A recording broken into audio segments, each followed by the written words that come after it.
6 principles of customer psychology. So in order for us to convince, quote unquote, persuade them to buy our products or buy our services, so it's important na alam natin yung mga customer psychology. And by the way, yung pens and papers, pwede kayong mag-take notes. And we will entertain questions later if you have. Pero unang-una, tuloy ko na. So, pero unang-una, dapat alam natin yung sarili nating psychology. And because of that, kailangan alam natin kung ano ang tamang mindset. Each of us dito, nag-answer kayo ng poll na kanina. Every one of us here have our own businesses. But it is important that you have the right mindset. Kasi if you don't have the right mindset, ang mangyayari, you will get the results that you do not want. Kasi ito talaga yung cycle ng right mindset. If you have the right mindset, you will have attitude towards everything that you are offering. And because of the right attitude, you will develop the right behaviors. Because of right behavior, you will generate the right action from you. And you will get the right results and you will get the best performance that you can get. At pag meron kang right performance, mas maganda naman ang attitude mo ngayon, di ba? But just imagine if you started with the wrong mindset. So lahat ito madadamay. So that is why it is important na unahin muna natin yung sarili natin before we try to understand others.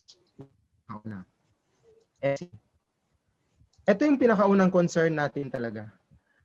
You can answer this by yourself, you can write it down. So what really drives your business? No, halimbawa kang direct selling na business, or meron kang estate na business, or meron kang traditional na business.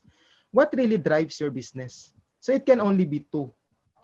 The first one is yung tinatawag nating profit-driven na negosyo.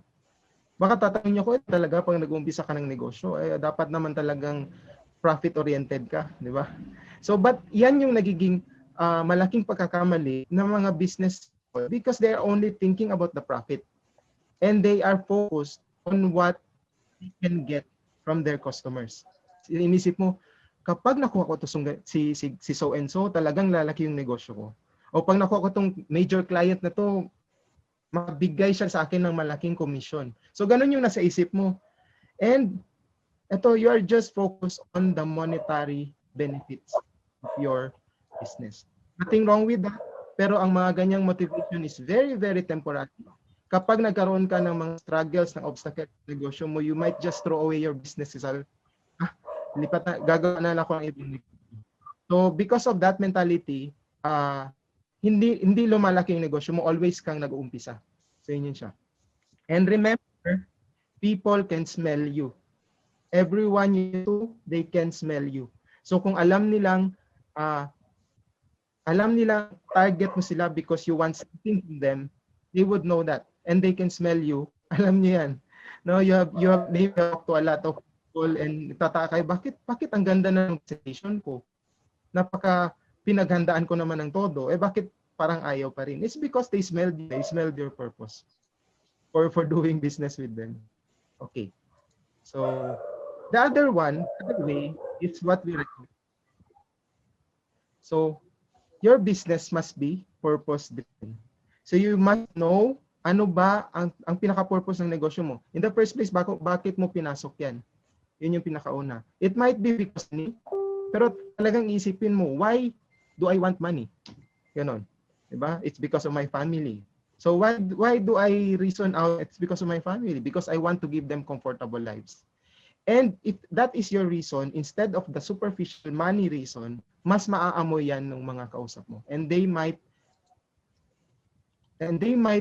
be more open to what you are telling them. And it's also important that you focus on what you can offer to your customers. Halimbawa, meron kang solution, meron kang product, service na ino-offer. So you should know, pag tinanong ka, ano ba yung business mo? So pag sinabi mo, I am in the business of helping people find the perfect home for their budget. Kaysa sinabi mo, nasa real estate ako. Kung bibili ka sa akin, matutulungan kita. So masyadong mababaw yun. So it should be focus on what your customers focus on your customers. And it also be focused on offering a solution to the problems of your customers. So you should be able to identify anong mga problem na sinasolve mo for customer na kinakausap mo. And because of this, people will not just buy into what you are offering them, but they will buy into what it is your product or you stand for. Diba? Mas mabigat yun. And you will develop lots of loyal customers because of that. So yun. So ang question is, ano ba talaga? Should I be profit-driven or purpose-driven? So I think you need to be both. Kasi kailangan naman ng profit talaga din. But we are just saying na give a big percentage sa purpose-driven na part ng negosyo. Okay. So, since we eliminated the mindset, so kayo ang makakasagot yan o kung anong mindset kayo meron, no? And because we got it of the mindset part, so we'll start with this. Mute ko muna yung ano. Okay. So, ito yung most of us nagtataka, bakit ba di ba ang number one sa poll kanina is how to persuade people to buy my product or buy my service. Ito talaga yung pinaka-psychology ng selling. People don't like to be sold to, but they love to buy. Imagine niyo na you are walking into a department store, you are ready to buy, may pera kayo, you have everything, kumbaga may capacity kayo to buy. Let's say, you want to buy a very, very good t-shirt. Tapos ready ka to buy, hindi ka kailangang bentahan.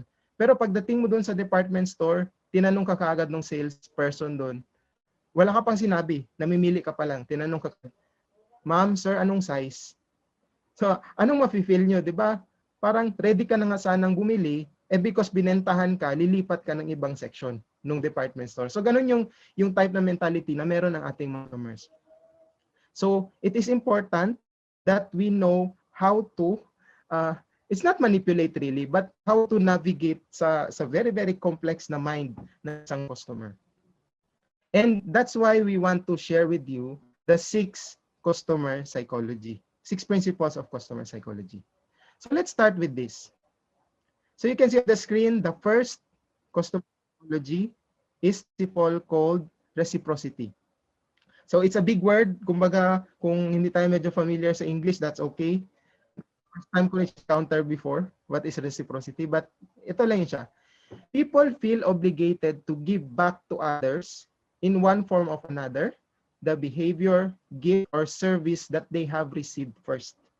So meaning lang yan, you should be, as a business owner, you should first one to give something of value sa target market mo. You do not get everything from them.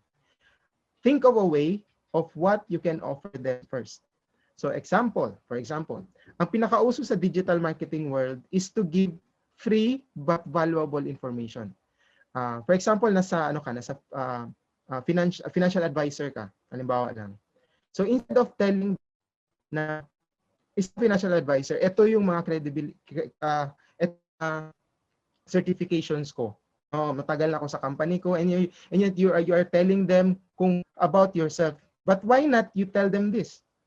Do you want to know the top 5 things that most financial advisors are not telling you that's costing you money? So what would you feel kung ikaw yung customer? Di ba you would be more compelled na, sige, sige mo ako ng information na yan kasi gusto ko yan. And because you receive a very, very valuable information, you would feel na, this guy is really true. No, this girl is really true to her or his words. No, and if you need, if the time comes that you need the product already, sinong babalikan mo? Yung taong tumulong sa iyo. You will not look for anyone else. Doon unahin mo yung taong tumulong sa iyo. So that is the purpose of reciprocity. So in your field, kung may additional business, you should think of anything na pwede mong maibigay for free. So, reciprocity can be in the form of free trial, no? Ganun. Free product, kung kaya mong mamigay ng product. Free discounts. So, those are very powerful. Instead of telling them, bili kayo sa akin, bili niyo ang service ko. So, yeah, that's number 1, reciprocity.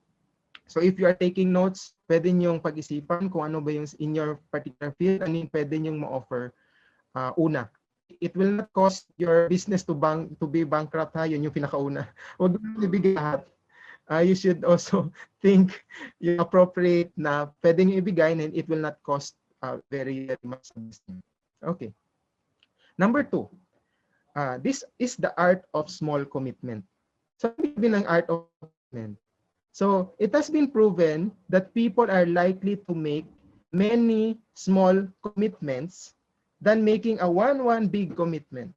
So, this happens in businesses, no? Kasi sa business meron tayong small ticket items, those are sold at siguro mga lower price. And then we have this big item na gusto nating pag itong binili sa akin, talagang malaki yung kita ko dito. So meron ganun. So of offering them the biggest part of your biggest product or biggest service that you offer, so why not offer them the small ones? Kasi because of that, small siya, people would rather patronize yung mga small items before yung big item. Kasi they are in the testing period, kumbaga. So ayun. So in the world of digital marketing, since nasa digital marketing world tayo, so this number 2 principle links with the number 1 principle. Kasi sinabi mong you are giving away free information, that is already one commitment from them. Pag po sila sa page mo, sila, can you go to my page, like my page? So ganun. That is already another commitment. So these are small commitments na kapag nakadevelop sila ng habit of giving you small commitments, then it will be easier for you to really offer your big items sa kanila. And dahil nasanay sila na they are in contact with you all the time, so mas open sila na pakinggan kung ano yung in-offer mo. Okay. So, number 3, social. So right now we are in the world of social proof. Kung bakit kasi before we buy items online, tinitingnan natin, 'di ba? Yung may review ba 'to?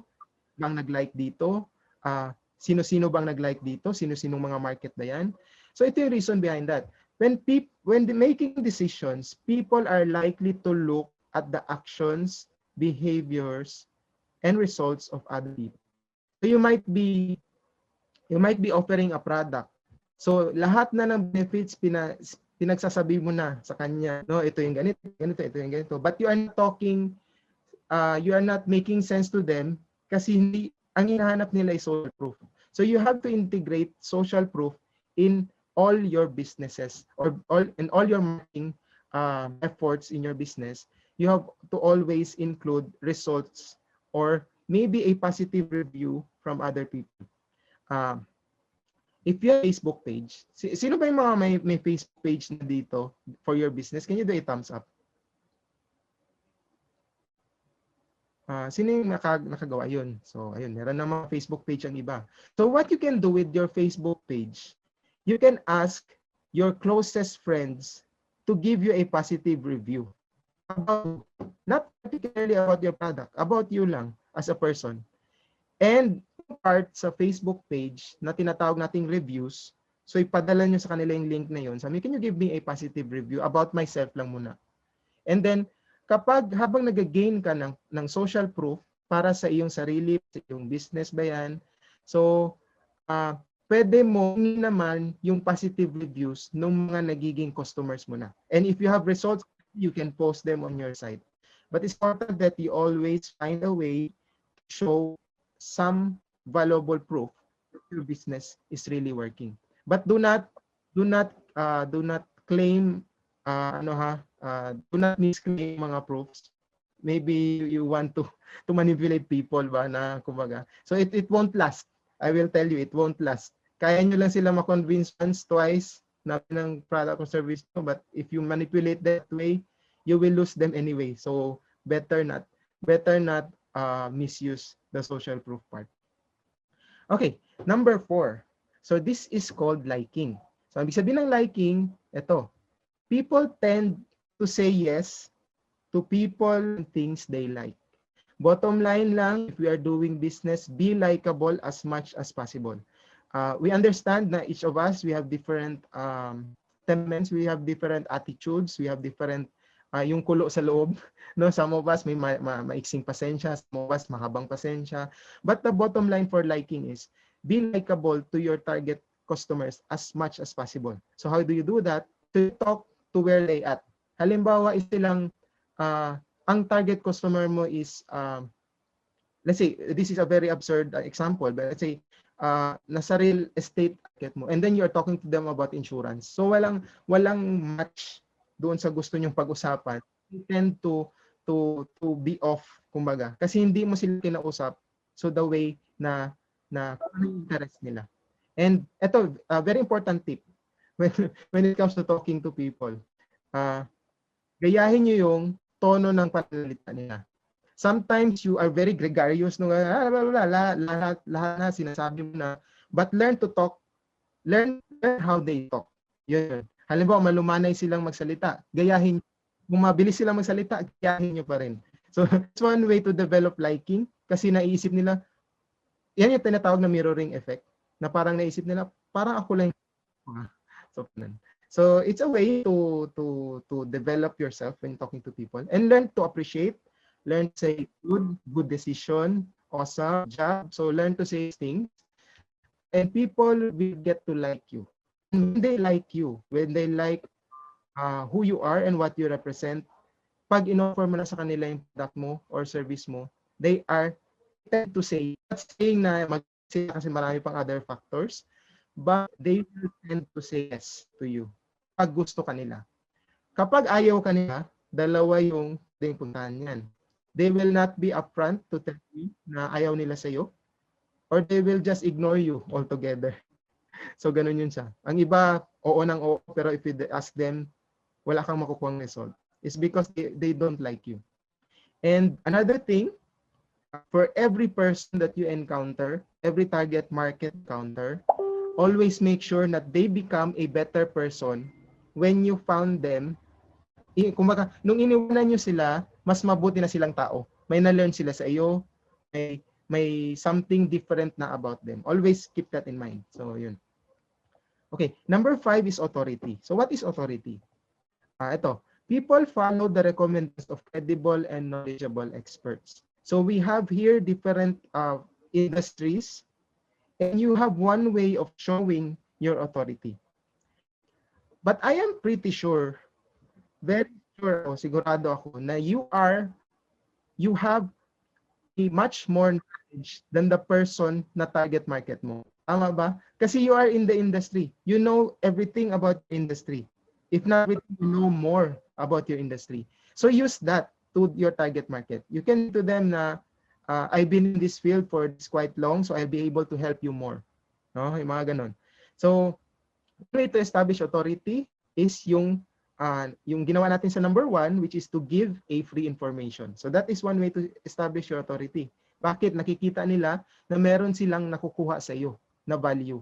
And they are looking up to you, they say, ay, itong taong ito, talagang alam kong matutulungan niya ako kasi meron siyang binigay sa akin na isang valuable document, ang dami kong natutunan. So that's one way to establish authority.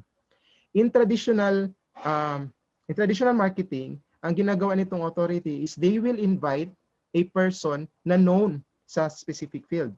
Let's say, ako may sarili akong real property, let's say, real property, anong tawag doon? Ano ba, nasa real property ako, and then I want to establish authority. So, pwede kong imbitahin at bayaran si Manny Villar to talk about for interview him. So, meron mga ganong types of authority. You link to other people na medyo may authority na dun sa field na yun. In case you are in international business, you can ask your friend in the same industry to help you. Halimbawa, no, you do an interview, kumbaga.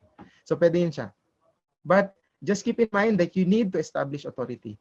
You don't have to know everything, but have to know more kaysa dun sa target market mo. And then we go to number 6. This is a very, very powerful but often misused principle. It's the principle of scarcity and urgency. So have you gone to a department store? Halimbawa, ako na biktima na ako nito eh. Lagi ko ang kwento. Nung one time pumunta ako ng isang known na hardware store. Kailangan kong bumili ng isang wall cabinet. Kailangan kong install. I was very, very interested sa cabinet na yun. Pero nung lumapit ako doon, sabi ng salesperson sa akin, "Sir, last stock na namin yan." So ako naman, gusto kong pag-isipan if it's the right size, if it is the right color, kung mga ganong tipo, if value for money. Pero sinabihan ako na last stock na yun. So ano ginawa ko? So palagi yung ginawa ko. Binili ko agad kasi last stock na. And lo and behold, pagka the next day, dumipas ang isang araw, pumunta yung isang kaibigan ko, the same hardware. So nakita niya doon yung cabinet. Meron pang 3 stocks na nandoon nakalagay. So that is ang bottom line ko, that is how powerful scarcity is. Pag sinabihan yung ito na lang naiiwan kong stocks, so limited stocks na lang. So pag limited stocks na lang, ang mind ng tao ayaw yung kumbagang fear of missing out. Ayaw nilang mapag-iwanan. So ganun yung na-feel ko. So, that's why I bought that particular cabinet. And I was like, parang feeling ko niya ako. So I had a very bad feeling towards that hardware. Sabi ko, hindi na ako bibili sa inyo. Hindi na ako niniwala sa scar na yan. So pwede nyo gamitin ito in your business, pero don't misuse effort. Halimbawa, meron kayong limited stocks na lang kayo, you tell them na tina naiiwan o tina lang naiiwan. You find a way na realist yung sinasabi mo. You can't just tell them na 50 pero alam mo na meron kang 200 pa na stocks. So that will cause you lose. That will make you lose your customers pag niloko nyo sila in that way. So ayun. So yan yung scarcity. And partner nitong scarcity, scarcity in terms, yun yung sa scarcity in terms of products, pero pwede rin scarcity in terms of time. Alam ba, sabihin nyo, I can only entertain 3 clients, 3 consultations for the next 3 days. So pag nilagay yung next 3 days, halimbawa itong product na will just be sold at a 50% off or up to only. So nakikita niyo yan sa Lazada, sa Shopee, and everywhere. They use this scarcity and urgency principle. So why not use it on your business? But remember, do not misuse lang. Yun lang yung nakauna. And okay, so let's proceed. Eto. So binigay namin sa inyo yung 6 principles of customer psychology. But it will not work. Meron siyang mga if, no? Hindi siya guaranteed to work kung by itself lang. You following things. This principle only works if, number 1, you have a high value product or service. Yun yung pinakauna. Kasi pag cheap ang product mo and then you use these principles para lang niloloko mo sila and you are gaining new customers or new market every time. Kasi wala kayong nano-nurture, wala kayong loyal customers. It's because in the first place, you do not have a high value product or service. Second, dapat you truly believe in your product or service. Kasi when you to people, they know kung ikaw hindi off yung 50-50 yung belief mo sa negosyo mo or sa offering mo or sa product mo. They will know that. So you have to be truly believe in your product or service. Number 3, you need to do it consistently. So hindi pwedeng meron kang ginagamit mo siya, ginamit mo lang ng isang araw lang, pagka the next day hindi mo naman siya ginamit. So hindi siya mag-work. So you have to do it consistently. And number 4, you have to do it to enough number of people. So hindi pwede isa lang or 2 or 5 lang kakausapin mo at gagamitin mo yung buong principles na yun. To do it to enough number of people for you to get results. This is the best. And later i-discuss ni Ronald yung alam niyo ba na you can tap the 80 million Filipino users sa Facebook by using Facebook. Some of you alam nyo yan. But if we use the 6 customer psychology principle along with a digital marketing campaign that talks to the 80 million people, imagine nyo kung what are the possibilities for your business. And later, Ronald will have more information about that. But for now, I will continue para... are you learning so far? Are you learning so far? Can you do a thumbs up?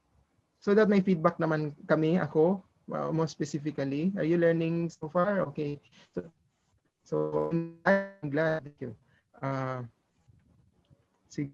So eto. So alam niyo na yung customer psychology, pero may bonus tip kami.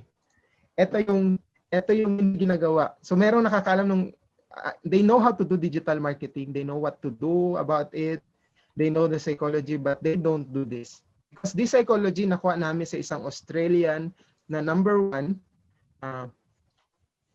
digital advertiser sa Australia. Ito yung tinatawag niyang irresistible offer. Ano meaning ng irresistible offer? Yung offer mo na hindi kayang i-refuse nung target kinakausap. So how can you do that? Posible yan. Very possible. May ibibigay sila na guide. Tama ba, Ronald? May ibibigay kang guide to make an irresistible offer? Yes. Okay. So, ayun. So, ano ba yung mga tips to create an irresistible offer? Number 1, you can offer consultation. Sometimes you want everything na ginagawa natin, sa real estate ka, pag gusto mong lahat ng kakausapin mo, it's about business. Kumbaga, kung hindi ka bibili sa akin, hindi kita kakausapin. Okay, tipong ganun. So, pero you can offer free consultation, say 30-minute, no obligation session, consultation kanila. Obligation at all. Babanggitin yun. Hindi nyo kailangan bumili sa akin, hindi nyo kailangan mag-commit sa akin, we'll just talk. Let's see if my skills or yung alam ko does it fit kung anong kailangan mo. Usap lang kayo, walang commitment. So because of that, ang mind nung walang commitment, tipong ganun. Okay. The next, you can offer free trial. So let's say you can say, sige, pwede mong try for 45 days itong service ko. If I will not deliver kung anong results na inaanap mo, I will not charge you anything. No? And babalik tayo sa previous slide, that is the reason why you have to have the very, very big belief on your value or on the value of the product or service. Kasi others, hindi mo kayang i-offer ito. Di ba? Hindi ka ganun ka-confident to offer 45 trial period kung hindi ka ganun ka-confident sa ino-offer mo. So, ayun. So, pag ino-offer ka ng free trial, iba yung may kinakausap mo. And ito, if your company offers a free, say 5-year service, or it offers free lifetime service, that is a very, very big word na free lifetime service. But if your company offers that, so why not offer that to everyone you talk to? Meron kaming other business on this similar. It's not a free lifetime service. Pero, alam mo, maka-offer ka ng 5-year free service sa water treat system ng bahay nyo. Ng bahay, free service yun sa ayusin ko. So, ganun. So, merong mga ganong pwede nyong i-offer. Just think about it in your context, sa context na yun. And you offer guarantees. Let's say, 100-day money-back guarantee. This works for yung mga items. So, you can say 100-day money guarantee or a 5-year warranty. Nabagit ko na kanina. So, or 5-year warranty. So, there are samples of irresistible offer. So Ronald, our team will send a copy of how will you do this? How can you create an irresistible offer for your particular industry?